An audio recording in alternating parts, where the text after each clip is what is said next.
قاری صاحب آپ اکثر جادو کی علامات بتاتے ہیں تشخیص کرنے کے لیے، ڈائگنوز کرنے کے لیے، تو کیا یہ علامات حدیث سے ثابت ہیں؟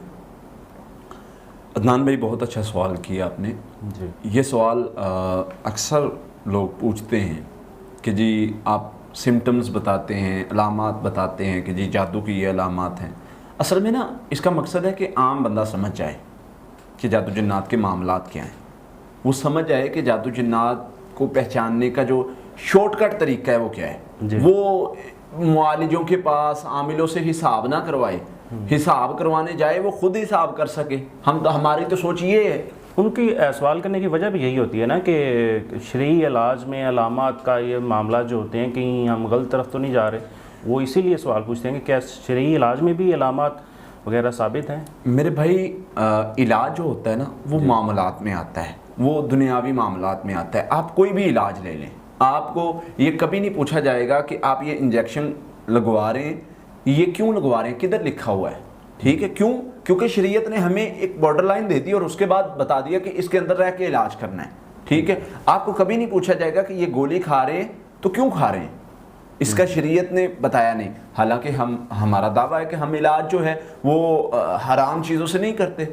ٹھیک ہے، تو جب اس طرح سے جن چیزوں سے منع کیا اس کے بعد کلی طور پر اجازت دے دی علاج میں. یہ رولز ہم پہلے بھی ڈسکس کر چکے ہیں. یہاں پر بتانے کا مقصد ہے کہ یہ علامات ہمیں حدیث سے اس طرح سے نہیں ملتی جس طرح ہم بیان کرتے ہیں. ہمیں اس میدان میں چھوڑ دیا گیا کہ یہ طریقہ جائز ہے، اس میں کوئی قباحت نہیں ہے، تم اس پر جو ہے وہ اپنا علاج کرو. کچھ لوگوں نے کہا جی ہمارے تجربے. یہ پوائنٹ نوٹ کرنے والی بات ہے. اللہ کے نبی صلی اللہ علیہ وسلم کے پاس آئے، انہوں نے کہا جی علاج میں کچھ ہمارے تجربے ہیں. اچھا، اب ان تجربات کا کیا کریں؟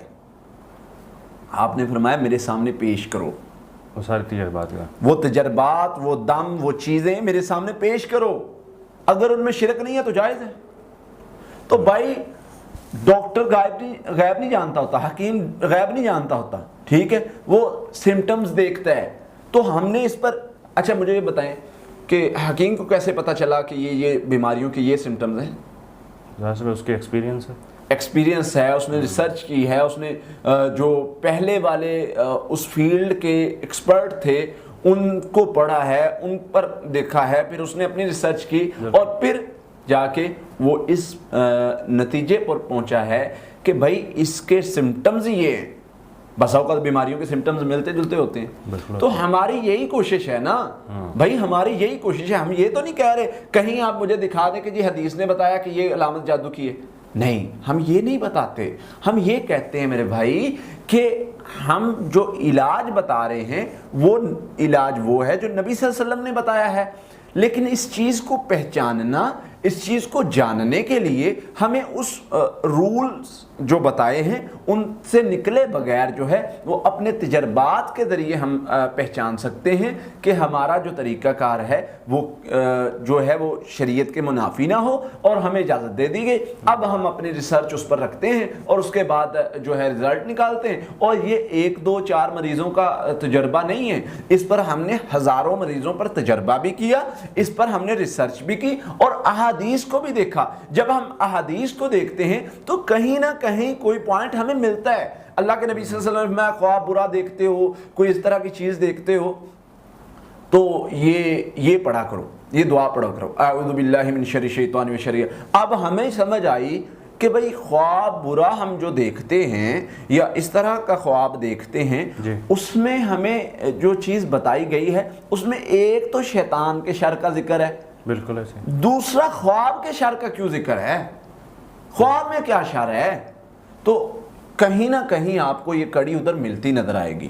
ٹھیک ہے، اور بہت سارے خوابوں کے حوالے سے صحابی ہے حضور میں وحشت زدہ ہو جاتا ہوں، پریشان ہو جاتا ہوں. آپ علیہ الصلوۃ والسلام ان کو جو ہے وہ شیطانی اثر سے، جادو جنات سے بچنے کی دعائیں بتا رہے ہیں. تو اس کا تعلق تو ہے نا، یہ آپ کو بات ماننی پڑے گی. ہم اس بات کو چھوڑ نہیں سکتے، ہم اس چیز کو چھوڑ نہیں سکتے. ہم اس کو کہتے ہیں کہ ہمارا جو طریقہ علاج اور یہ ساری چیزیں ہیں اس کو ہم اس طریقے سے کرتے ہیں اور اس کو پہچاننے کے یہ رولز ہیں اور اس طریقے سے ہم پہچان لیتے ہیں اور اس کا علاج شروع کر دیتے ہیں. تو اس میں کوئی قباحت والی بات نہیں ہے. دین نے اجازت دی ہوئی ہے اس چیز کی. دین نے اجازت دی ہے. اس میں بحث کرنے پہ آئیں تو آپ تعداد پر بحث کر لیں. آپ اس میں کسی چیز پر بھی بحث کریں گے تو بحث کرنے سے بھائی کوئی فائدہ نہیں ملتا. شریعت میں اس پر کوئی پابندی نہیں لگائی کہ آپ علاج میں کوئی ریسرچ کرتے ہیں, کوئی نئی چیز ڈھونڈتے ہیں, وہ آپ کی اپنی ریسرچ ہے, وہ آپ ہارٹ پیشنٹ ہیں, ہارٹ کے سمٹمز آپ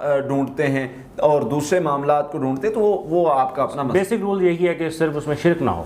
بیسک رول یہی ہے کہ آپ شرک نہ ہو علاج میں, اور علاج جو ہے وہ آپ نے یعنی وہ کرنا ہے, اس طریقے سے کرنا ہے جس میں جو حلال چیزوں سے اور اس طرح سے ہوتا ہے جو نبی صلی اللہ علیہ وسلم نے جن چیزوں سے منع کیا ہے, مثلا وہ داغنا آگ سے, اور اس طرح کے 2-4 طریقے ہیں جن کے بارے میں نبی صلی اللہ علیہ وسلم نے منع کیا ہے, اس کے ذریعے علاج نہیں کرنا, باقی سب کر سکتے ہیں.